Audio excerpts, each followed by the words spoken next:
Welcome back to AM Northwest. Our next guest helps people with their personal branding and image. But what she often discovers is that they aren't being their authentic selves, especially when it comes to the work they do.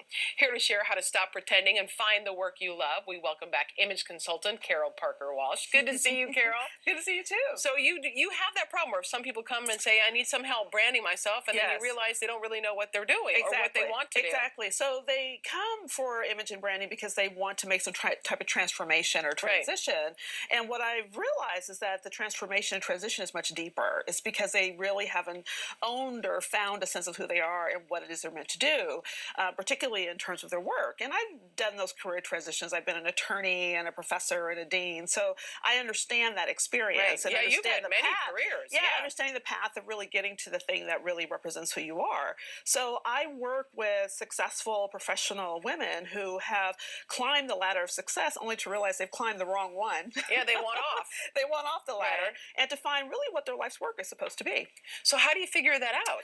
Well, I take them through a process that I've put together that I've gone through myself, but also helps them. But the first thing that I realize is that you have to figure out what it is that you don't like. What you don't want to do. What you don't like or what you don't want to do. And the reason that I start with what you don't like is because we're more closely in tune to that than we are to what we actually do like, right? When you were an attorney, you realized that's not what you wanted to do. Exactly. Yeah. So you start minding those things that you really don't like to get to what you really love to do, because it really is a translation. Sometimes people say, well, find out what you love and what's really you're excited about doing. But if you don't know that, then you don't know where to start. But it's easier to start at what you don't like. So, for example, if you don't like to be micromanaged, for example, or you have a boss that's way, you want to be in a more open environment. Or if you don't want to sit in a cubicle, you want to maybe travel or things of that nature. So by going to the things that you don't like, it helps to inform the things that you really do want to do. Okay, you also say to change your thought about where you are, not consider what you can do to change Exactly. So if you change your thought about where you are, if you are in a less desirable situation in terms of your work or your career, find out what it is that you want to grow and learn in, and use your position that you have right now to gain greater skills. So if you want to improve your presentation skills or your communication skills or to learn a new system, use the job that you're in right now to learn those things. So if you change your idea about hating to go into work or not loving what you're doing right now, take the time and opportunity to find if you can do some things that will improve your skills. That'll be better for the next job that you want to do. How did you do that?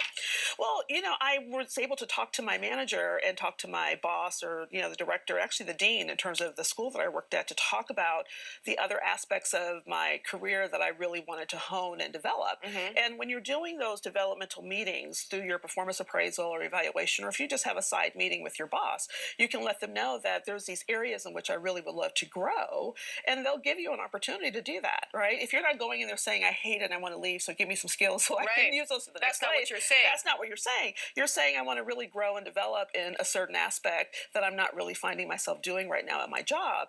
Can you make those opportunities available to me? And you'd be surprised. They're very open to helping you develop and grow as an employee for the organization. The greater skills that you have, the better you can contribute to the organization in which you're at. How do you figure out what you really want?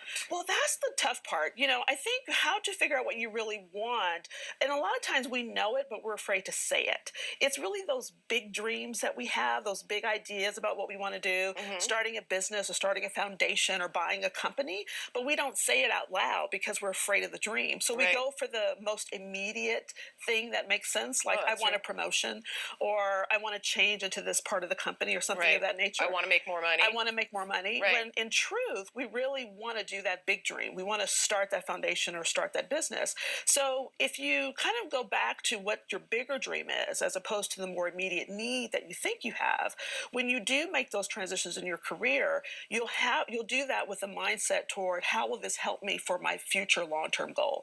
So if your long-term goal is to do one thing, that promotion or that extra money may not necessarily be the path that you want to take to get to your ultimate dream. Can you give me an example of somebody that came in and you did this whole transition where they realized this is not what they wanted? wanted. Yeah. So one of my clients was an attorney, surprisingly, and she was working in an industry that she just hated, and she didn't realize it was the industry. She thought she just hated her job. That's how it Right. presented, right? I've been an attorney for a long time.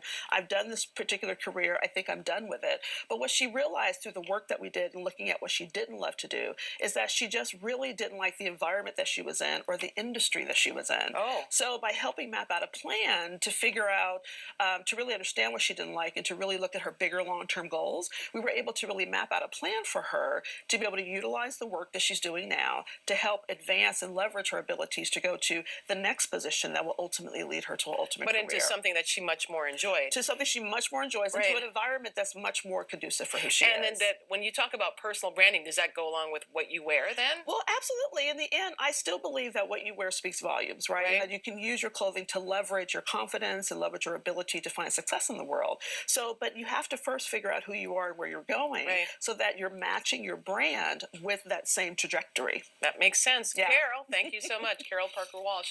We'll have information on our